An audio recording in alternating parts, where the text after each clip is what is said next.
आम्हाला क्षमा कर. आज दैवी शक्ती यांच्या पाठीशी होती नक्कीच, पण आज या विजयी त्यांचा अपराध नाही होईल. घाबरू नका, आशीर्वाद आहे. चला आपला गटाला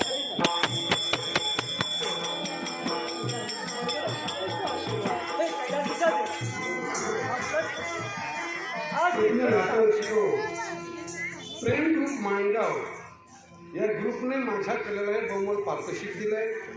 तमाम रसिकांच्या आशीर्वादाने आणि अमृतनाथ अशोका नाट्यमंडळ महापौर वेणूने त्या गणपतीला वंदन करून मी त्याचा आनंदाने स्वीकार करतोय.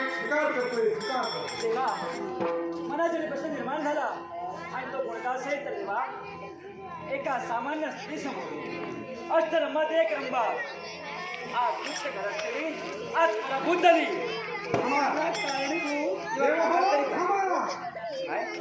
माझ्या प्रश्नाचं उत्तर मला प्रथम हवंय. तुमच्या प्रश्नाचं उत्तर ही धनंजय निशा माझ्याशी झाली याच्या मुळाशी कारण म्हणजे माझा दैव योग होता असं मी म्हणत होतो. पण आज तुम्ही स्वर्गाच्या दिशेने जाणार कुणाच्या जीवावर हे राज कोणता संपूर्ण माझ्याकडे होता राज म्हणून इथपर्यंत आलोय. अरे आतापर्यंत तू या शिवाची भक्ती केलीस बरोबर आहे. आणि त्याच भक्तीच्या योगे करून या शिवशंभूनं तुला या अमरावतीपर्यंत आणलं. पण हे भगवंता उशीर केला सर्व विश्वास चालला माझा.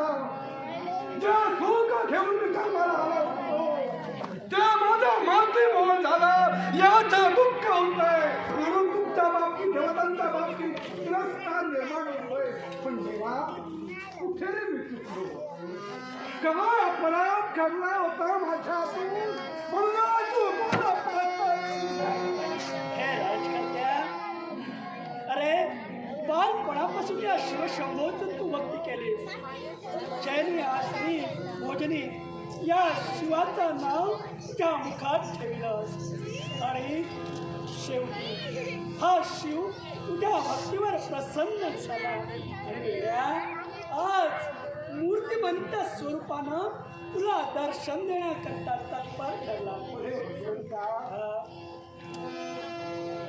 काय म्हणावं. एकीकडे आनंद होतोय तो परमेश्वरचा मूर्तिमंत स्वरूप पाहतोय, तर दुसरीकडे मला दुःख होतंय देवा. माझा प्रपंच माती होत चालला. मी निपुत्र कलंक माझ्या माती आला. हे दुःख मी बघतोय देवा. कसं छान नाही वाटलं तुला की हे श्वास होऊन याचं सुख त्याला द्यावं. कारण एक कनिष्ठाने मी तुझी भक्ती केली होती भगवान, परंतु काय मिळालं. हे भिकारी जीवन, ना वस्त्र ना अलंकार, दाग दागिने ना प्रपंच, अशा प्रकारचा मी भटकतोय. मग स्वर्गात तरी काय मिळालं. राजकन्या, अरे त्या साखरेची अवीट गोडी केव्हा समजते. ज्यावेळी कडू फळ चाखली जातात त्यावेळी त्या साखरेची अवीट गोडी समजते. आम्ही देव म्हणजे कसोटीचे कडे आमच्या भक्तांना त्या कसोटीच्या कड्यावर उभे करतो आणि त्यात तो जर उत्तीर्ण झाला तर त्याच्या मनातील इच्छा आकांक्षा आम्ही देवता परिपूर्ण पण देव करतो. हो, बरोबर आहे तुमचं म्हणणं. कसोटीच्या कडा जोपर्यंत भक्त उतरत नाही तोपर्यंत देवता प्रसन्न होत नाही. पण हे माझ्या बाबतीत ठीक आहे हो, पण सामान्य माणसाच्या बाबतीत जर घडला तर तो आपलं आयुष्य केव्हा जलाशयात लोटेल याचं दुःख होतं. मग काची कठोर परीक्षा तुम्ही देवाला बघितला.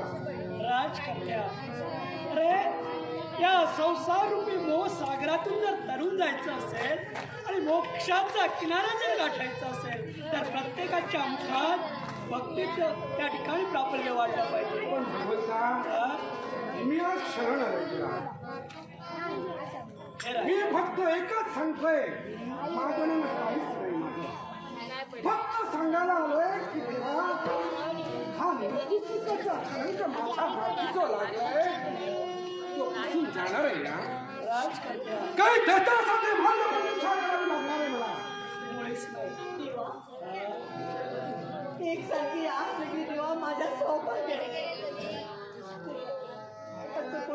हा देवा. देवा मला काही देवा,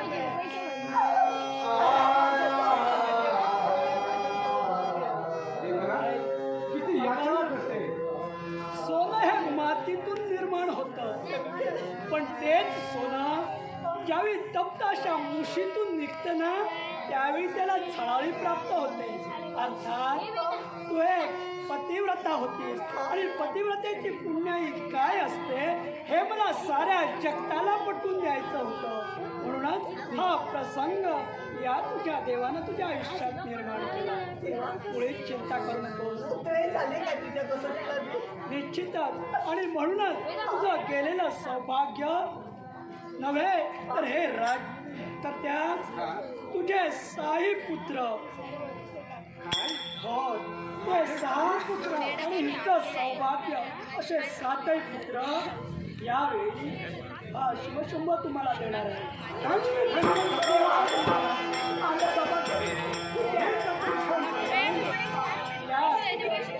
हे देवेंद्रा, हे असं का घडलं की सदैव या स्वर्गलोकी का आली. तर याला कारणीभूत तू याला नव्हे तर तुझा मीपणा तुझा अहंकार होय. आणि देवतांना जर अहंकार झाला असेल तर सामान्य माणसाने काय करावं. अर्थात तुझ्या अहंकाराचं निर्मूलन झालं पाहिजे. यासाठी हिच्या आयुष्यात हो हिचं सौभाग्य हरण करण्यासाठी या देवता तत्पर ठरले. पण तिची पतिवृत्ता तिचं तेज या साऱ्या जगताला माहीत झालं पाहिजे. म्हणूनच हे देवेंद्रा, आज तुझ्या सानिध्यात असणाऱ्या अष्टरंभा यांच्याशी हिचं तू नृत्य ठेवलंस. तो पण हिनं जिंकला.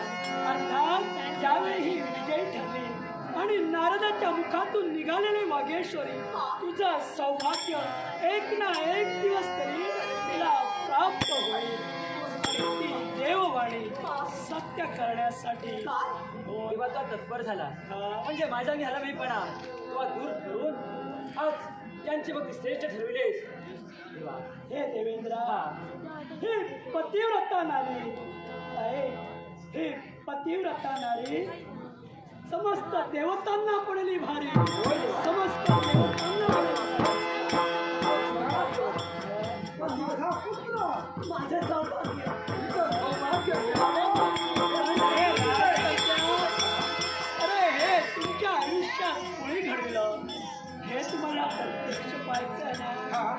मग कोण ग त्या शिवाजी मानस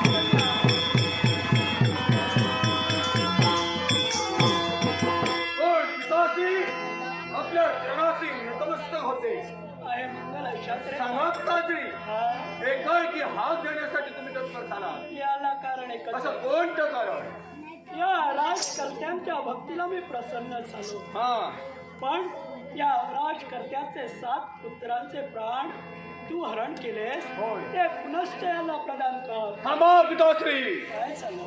नक्कीच देईल, पण मला सांगा, तुमच्या जवळ मी दैवी शक्ती मागण्यासाठी तत्पर झाली आणि तीच दैवी शक्ती तुम्ही नाकारली. म्हणूनच या राजकर्त्याच्या जीवनात मला हाहाकार मागवावा लागला, कारण या विश्वात मला श्रेष्ठत्व व्हायचं होतं. जर का तुम्ही मला दैवी शक्ती देत असाल तर यांचे सारे पुत्र मी देण्यासाठी तत्पर होईल. हे कन्ये, अगं दैवी तेज हे सहजासहजी प्राप्त होत नसतं. त्यासाठी कठोर अशी भक्ती करावी लागते आणि ती भक्ती जर तू करत असशील तर निश्चितच तुला दैवी तेज प्राप्त होईल. मग पिताश्री, तुम्ही जे सांगाल, जी तुम्ही भक्ती सांगाल ती मी करण्यासाठी तत्पर आहे. मग हे कन्ये, हा. यावेळी या राजकर्त्याच्या 7 पुत्रांना जिवंत करण्यासाठी सिद्ध हो. माझं सौभाग्य मला दे. मग ऐका, ती नागकन्या ही कुणी दुसरी नव्हे, मी सुद्धा कुणी दुसरी नव्हे. ती मी आणि मी ती. देवा, सत्य आहे. हे नाटक बरोबर रचलं तू, पण याच्या दिवलेवाट आम्हा सामान्यांची लागली. होय. दुःख भोगलं आम्ही, मग पहा राजकर्त्या, आनंद व्यक्त तुम्ही करता. राजकर्त्या, अरे मूर्तिमंत स्वरूपानं तुला या शिवाचं दर्शन होत ना, बरोबर आहे. आणि ते दर्शन, ते दुर्लभ दर्शन प्राप्त होण्याकरिता असं नाट्य मला या ठिकाणी रचावं लागलं. पण देवा, माझे पुत्र आधी माझ्या सगळे राजकर्त्या पहा, ते पहा तुझे 7 पुत्र, ते पहा.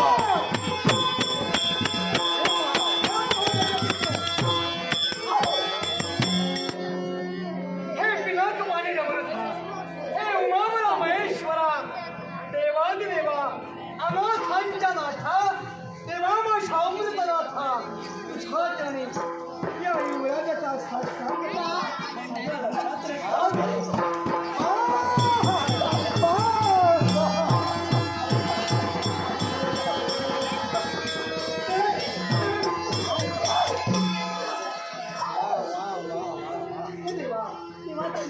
अखेरच्या क्षणी का होईना माझी पितृदेवता नव्हे तर माझी पत्नी आज माझ्या समोर उभी राहिली. अरे भगवान, एक नव्हे तर 7 बंधू तुझ्या कृपा कटाक्षणात पुनश्च जिवंत झाले करे. पण देवा, आज निरीक्षण करतोय या ठाई चंपा नगरीत जो प्रसंग घडला गेला, या प्रसंगाचं वर्णन ज्या अक्षर माझ्या डोळ्यासमोर उभं राहते त्या वेळी देवा, होय माझ्या मनाला व्यथा होत आहे. मग तेव्हा असं का करावं? हे म्हणजे दुसरी पुणे नसून या शिवाजी मानस करतात. आज तुमच्या वेत्रासमोर उभी असणारी ही स्त्रीमध्ये दुसरी कोणी नसून शिवाजी मानस कन्या. तेव्हा ते कशी नाग लोकांच्या ठिकाणी वासुदेव सर्पाच्या मातेनं एक प्रतिमा निर्माण केली. नागराज वासुकी, नागराज वासुकीच्या मातेनं एक प्रतिमा निर्मित केली आणि ती प्रतिमा निर्मित केल्यानंतर या शिवा तेजाचा स्पर्श, जरा काही क्षण थांबा, आजच्या शेवट कोण आहे ते जरा ऐकून जा. या शिवा तेजाचा स्पर्श त्या प्रतिमेला झाला आणि ती प्रतिमा मूर्तिमंत स्वरूपाने त्या ठिकाणी प्रकट झाली. तीच ती नागकन्या आणि तीच ही माझी मानस कन्या हा आहे. देवा हा? पण देवा सुखी नागराजाला बहिणीची इच्छा निर्माण होईल ती इच्छा पूर्ण करण्यासाठी देवा तिच्या आईनं एका कन्याची प्रतिमा निर्माण करावी आणि त्याच प्रतिमेला तेव्हा तुझ्या वीर्याचा स्पर्श झाला क्षणाला ती कन्या जिवंत झाली आणि ती दुसरी तिसरी कोणी नसून आज आमच्या समोर त्या रूपात उभी असणारी ही नागकन्या हा? याच नागकन्येला आनंदाच्या भरात मी कैलासापर्यंत घेऊन गेलो, पण त्या ठिकाणी घडलं ते का? त्या ठिकाणी गिरजेला झाला तो गैरसमज. आमच्या दोघांनाही पाहता क्षणी तिच्या मनात गैरसमज निर्माण झाला आणि त्या गिरिजेनं त्या नागकन्येला नाना तऱ्हेच्या शब्दांनी घोषणा दिली. होय, तिचा अपमान केला. तो अपमान त्या नागकन्येला सहन झाला नाही. हे कोणतं दैवी तेज आज माझा अपमान करते आहे, त्याचा प्रतिशोध ती घेण्यासाठी सिद्ध झाली. तिला स्वतःला दैवी तेज हवं होतं आणि त्याकरिता तिने नागलोकात जाऊन पुनश्च दैवी तेज मिळवण्याकरता त्या राजकन्याच्या आयुष्यात नव्हे तुम्हा भावंडांच्या आयुष्यात हा प्रमाद घडला. म्हणून दैविकाची प्राप्त करण्यासाठी तेव्हा तुमच्या विरोधात ती गेली खरी. शिवभक्तांचा छळ शिवभक्तांचा उच्चार तिने स्वतःच्या जीवनात करवी आज खऱ्या अर्थाने इथं उभा केलाय. कधी आज देवतांचं मूर्त रूपानं दर्शन करत असताना स्वतःला कुठेतरी दैविकेचे प्राप्त व्हावं म्हणून हे सारं करत असताना आज आम्ही भक्तांच्या जीवनात शाप्रकाचा प्रसंग निर्माण झालाय. पण सरते शेवटी का होईना जिला सात बंधूंचे प्राण हरण केले तिने आज सात बंधूंचे प्राण पुनश्च इथं उपस्थित आहे. मग तेव्हा याच्यातला स्वार्थ नाही तर आज या शिवशंभोनं तिला दैवी तेज बहाल करून केलं आणि तिच्या मनात असलेला तो प्रतिशोध आज नाहीसा झाला. आज तिच्या अंगी दैवी तेज निर्माण झाला. आता या क्षणापासून तेव्हा तिच्या ठाई दैवी तेज निर्माण झाले. म्हणजे आज शिवाची मानस कन्या या क्षणापासून सत्व गुणानं या क्षणी नटले गेले.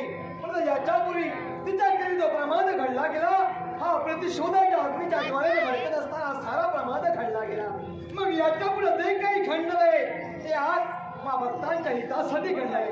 मग देवा ही तुम्ही तुमची मानस कन्या म्हणणार अर्थात तुमच्या कन्या जगताच्या ठया सारा प्रकार निर्माण केला का? मग ज्या शिवविर्याचा स्पर्श होता ती नागकन्या आमच्या जीवनात आली. आज खऱ्या अर्थानं देवी रूपाने आमच्या नेत्रासमोर दिसू लागले. अर्थात तेव्हा तिचं काही महत्व निश्चितच. मग या माझ्या कन्येला मी नामाविधान ठेवतोय. याच्या पहिला मनसा देवी आणि मनसा देवी असं शिव शंकराची मानस कन्या पण या रूपाला याच्यामुळे या जगताच्या ठाई मनसा देवी म्हणून हे देवी एवढंच नव्हे तर नवरात्रीच्या दिवशी या माझ्या मनसा देवीची सारे भक्तगण त्या ठिकाणी पूजा अर्चा करतील आणि त्यावेळी या देवीच्या डाव्या पायाचं पूजन जो प्रत्येक भक्तगण करेल त्याच्या मनातील इच्छा आकांक्षा ही देवी पूर्ण करेल. नवरात्रीच्या दिवशी डाव्या पायाचं पूजन जो कोणी भक्तजन करेल त्यांच्या जीवनात दुःखजन्य दूर करून ऐश्वर्य धन आरोग्य संपत्ती या देवीच्या कृपेला प्राप्त होणार आहे. मग देवा खरं अशा प्रकारे या देवीचा महिमा असेल तो देवीचा महिमा वाढवण्यासाठी आम्हा सारखे भक्तजन याच्या पुढे इथं उपस्थित होणार आहे. मग त्या प्रत्येक कलियुगाच्या ठाई त्या हरिद्वाराच्या ठिकाणी या मनसा देवीचं मंदिर उभारलं जाईल. त्या ठिकाणी येणारा प्रत्येक यात्रेकरू या मनसा देवीचं त्या ठिकाणी भजन पूजन करेल. तिला प्रसन्न करून घेण्यासाठी तो झटत राहील. त्याच्या मुखात नामस्मरण राहील आणि त्यावेळी ही मनसा देवी त्या प्रत्येक भक्ताची इच्छा आकांक्षा पूर्ण करते.